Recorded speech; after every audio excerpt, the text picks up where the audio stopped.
Life Audio.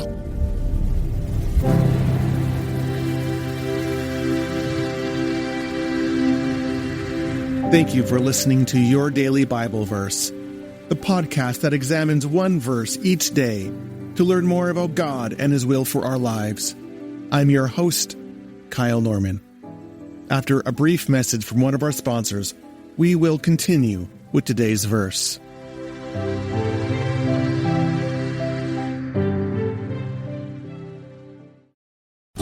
The following is not an actor, but a real-life story from Trinity Debt Management. Every day I speak with people who are worried and are feeling a lot of pressure because of credit card debt. That's why I'm very proud of what we do at Trinity. We just help. We give people the support they need, along with a real plan to become debt-free.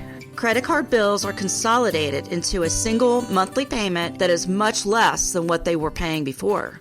Most of our members end up saving thousands and even may improve their credit scores by as much as 200 points. I know from the bottom of my heart that I'm making a difference in the lives of the people we help.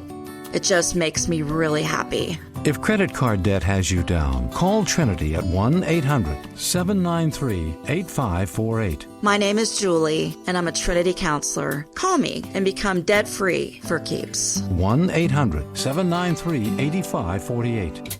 Grand Canyon University, an affordable, private, Christian university based in beautiful Phoenix, Arizona, is one of the largest universities in the country. Praised for its culture of community and impact, GCU integrates the free market system, a welcoming Christian worldview, and free and open discourse into 369 academic programs with over 300 online.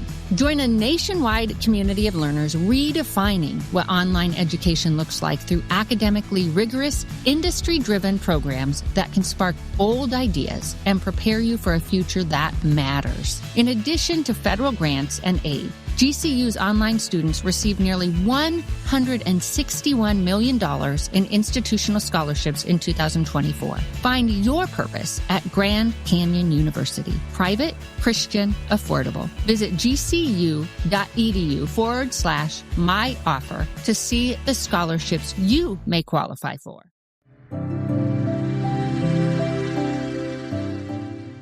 You know, we all struggle in our faith from time to time. Psalm 23 talks about the valley of darkness, and ancient writers would refer to the dark night of the soul. It might be a struggle with prayer or not feeling loved by God. We might doubt that we are forgiven. But what if, within the place where we feel most discouraged, lies an invitation to meet Jesus in a new way? If you need to be encouraged in your faith as you enter this new year, then pick up Alive, Loved, and Free, Finding Jesus When Faith is Hard, available on Amazon.com. Today's verse can be found in Isaiah chapter 63, verse 7. Each year of my doctoral studies included a major year-end assignment. This assignment was to sum up all the learnings of the year. The assignment for my first year was to be a 100-page spiritual autobiography. Now, a spiritual autobiography is not like a standard biography.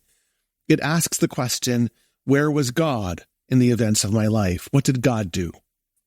Now, this 100-page assignment, seemed daunting and frankly unrealistic, because I quickly did the math. At barely 40 years of age at that time, I would have to write over 2 pages for every single year of my life. How on earth could I fill up such a document? Was God really that active in my life? Frankly, I didn't think so. But as I began to make my way through this assignment, I began to see that God was a whole lot more active than I ever thought. I began to see where God nudged me in places where I needed to be nudged, where God brought influential people into my life, where God even stepped in dramatic interventions. It quickly became clear that God was a lot more active than I had noticed, and there was a whole lot that I could say. God's kindness and God's deeds of power were expressed all over my life. One of the daring things that we believe about God is that the God of the universe interacts with our lives. We don't live an isolated existence. In fact, the very incarnation of Christ testifies that God steps into our world. We believe in a God who is with us. And that means that we live our lives in the presence of God and with the presence of God. We have a story to tell. And furthermore, as followers of Christ, we have the call to share that story. Now, telling our story isn't just being able to answer the questions of who, what, when, where, and how of the Bible. It can be easy to believe that being a witness simply means retelling the story from the cradle to the cross. Now, it's true, to be a witness to Jesus, we need to know the facts about who Jesus is and what Jesus has done for us. But more than just the facts, we are called to talk openly about how we experience Jesus in our lives. This is what the disciples did. They testified to what they had seen and heard and come to know. And the growth of the church wasn't through this dissemination of information. It was based on one person telling another one how they encountered Christ's power. Under the guidance of the Spirit, Isaiah encourages Israel to speak about the kindness of the Lord, to be open about the way that God had led them away from their exile and into the promised land again. They were to be open about how God's compassion and God's kindness surrounded them. The word for kindness in Hebrew is chesed, which is an important word in Scripture. The Old Testament particularly uses this word to describe the essential nature of who God is. This idea that God's kindness, or loving kindness as it's often rendered, but this idea that this kindness is expressed towards us, it is the hallmark of who God is and what God does. And this is why God is to be praised. This is why God is to be adored. We proclaim the greatness of the Lord because the Lord never stands on the sidelines of our lives, even in the darkest of places. In the midst of the deepest exiles, God's loving presence steps into our life and meets us.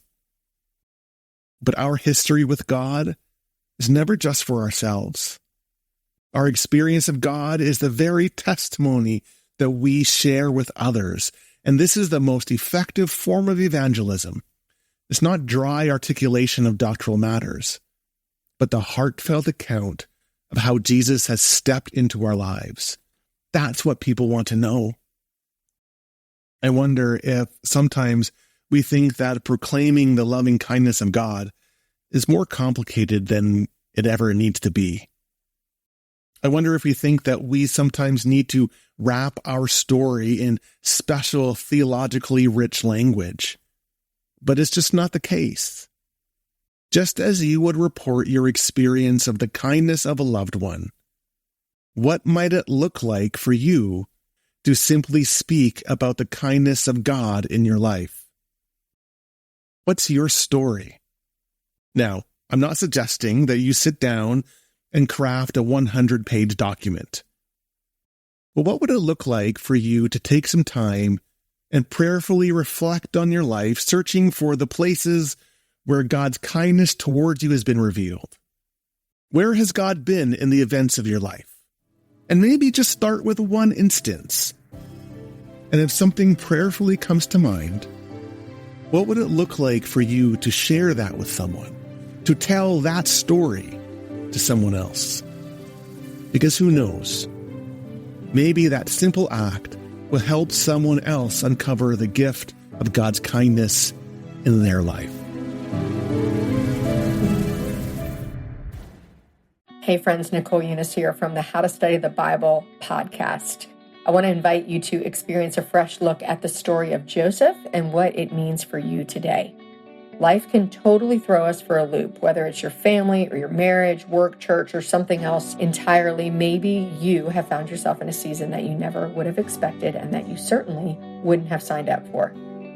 In this 6-week Bible study together, we're going to talk about the biblical story of Joseph, a man who lived an unexpected life and trusted God through it all. We'll talk about the blessings he experienced, the promises God keeps, the way that tests of our character can actually refine our faith. We'll talk about patience. We'll talk about loss, absolutely talk about redemption. So come join us for the 6-week series over on the How to Study the Bible podcast. Can't wait to dive in with you.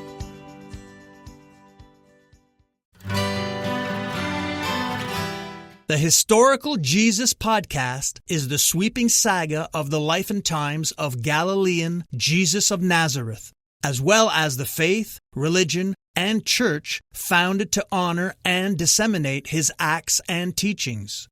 Join me, Mark Vinette, on this fascinating journey through time, exploring the many great works of Christian theology, literature, architecture, music, and art inspired by the words and deeds of Jesus Christ.